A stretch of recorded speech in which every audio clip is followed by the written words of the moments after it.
ये संत सुरबनि श्रोता बंधो हमरे नाम लागे ये रंजित बालक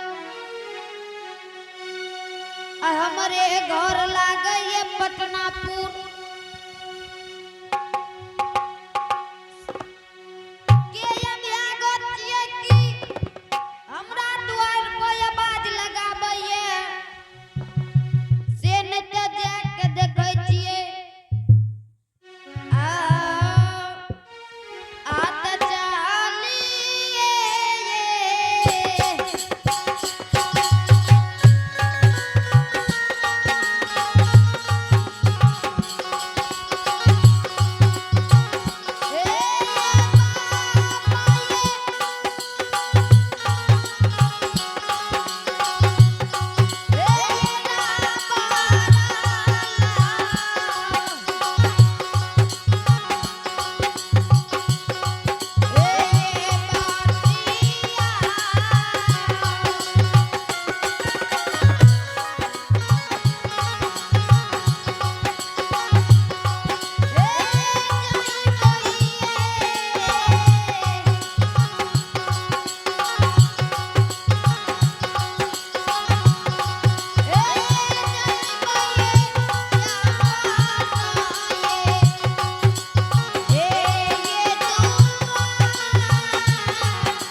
की नाम छे बाबू? बाबा हाँ हमारे नाम लागे है रंजित बालक। हमरे पिता के नाम लागे है हरिडोम। हमरे घर पटनापुर में ये।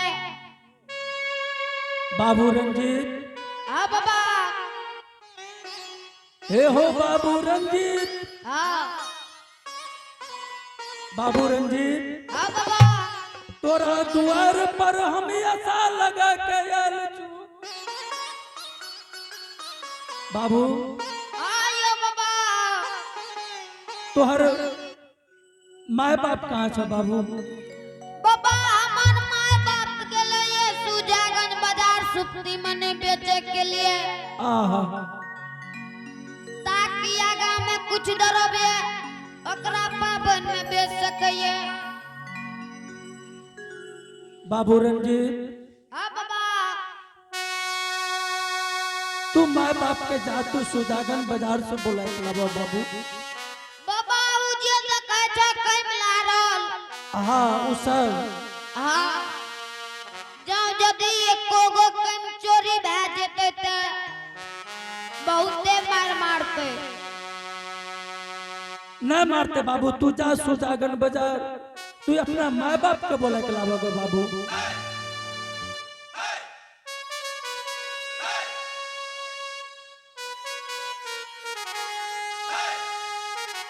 बाबू हाँ बाबा। जा तू तोरा द्वार के हम रखवारी करवा।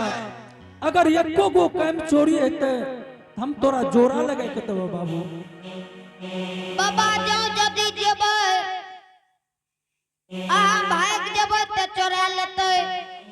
बाबू रंजीत। हाँ हे हो बाबू रंजीत। आयो बाबा। तोरा द्वार के हम रखवारी करवा। अगर ये कोगो काम चोरी हेतै तो हम तोरा चोरा लगा के देबो। तू जब तक सुजागन बाजार से नहीं अबो हम तोहर द्वार के नहीं छोड़बे बाबू। अहिले कहैया माय के जीव गैसन के बाप के जीव कसासन के। हाँ आ जाओ यदि देख लेतै सुजागन बाजार में तो ओतै मार देतै। बाबू रंजीत। हाँ बाबा। हे हो बाबू रंजीत। हाँ यो 7 दिन 7 रात के भूखल छियै और 8वां उपास तोरे द्वार पर लागे है बाबू। बाबा अपने जे भोजन करबै हमरा बताबियो हम अपने के लाभ के दै छियै। बाबू रंजीत। हाँ बाबा। हे हो बाबू रंजीत। तोरा हाथ से भोजन न लिखैया। तोरा माय बाप के हाथ से भोजन लिखैया। किया बाबा हमर हाथ में कोढ़िया गात ने फूट गलै है। नहीं बाबू नहीं बाबू। तो बाबू आय गुरु महाराज के तोरा माय बाप के हाथ से भोजन लिखैया बाबू। ए हो नाई ए हो।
बाबू रंजीत हाँ बाबा।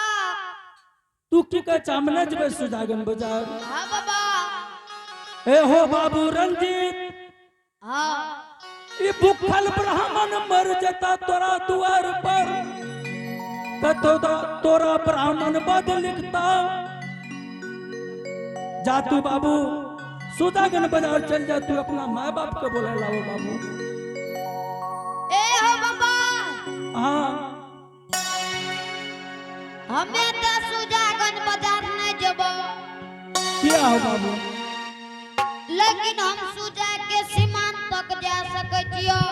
ठीक है बाबू तू बसिया बजे न तू सुजागन के सीमान पर तू बसिया बजैया और तोहर माँ बाप बसिया के आवाज सुनते तोहर माँ बाप तोरालू पहुंच जते वत्ते बसिया के निर्माण करबे वत्ते से बजेबे। ठीक है बाबू तू जा लेकिन बाबा भागियो ना। न बाबू न भागवा हम जब तक तू नहीं आबा तोहर दुआर का हम नहीं छोड़बे। नहीं छोड़बो न बाबू जा तू सुजागन बाजार। ए हो बाबा हाँ एकरा तो अपना संग में लेके लइयो। ककरा ए उजाइल मास्टर के। हाँ ठीक है बाबू तू जा सुजागन बाजार तू अपना माँ बाप के बुला के लाओ बाबू। हाँ बाबा। ए हो बाबू तोरे माँ बाप के हाथ से भोजन लिखाइए।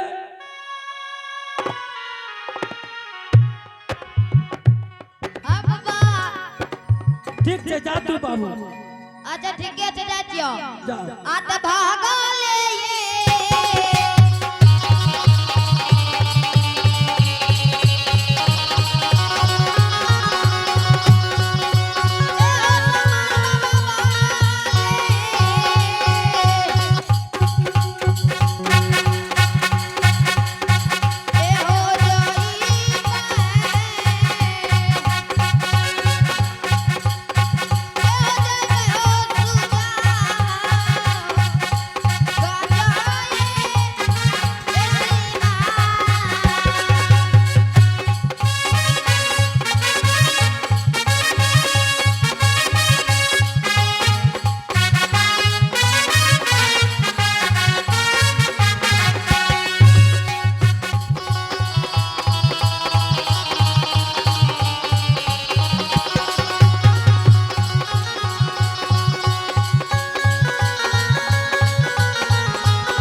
बजबेल दियो, ओकरो बजबेल दियो।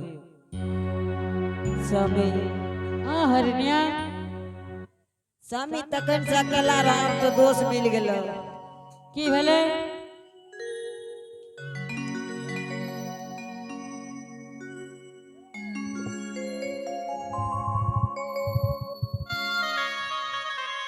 हे स्वामी हाँ हरनिया हे तखन से अकेला रहो अब तो दोस्त मिल गेलो हाँ उ तो बच गेलो जखन मुँहे झाड़ देतियो की भेले स्वामी लागइए बेटा के कोई मारल कई हरनिया तोरा बार बार कहै छ कि संसार में गाय के पूत आ माय के पूत ने किए स्वामी हे हाँ बसिया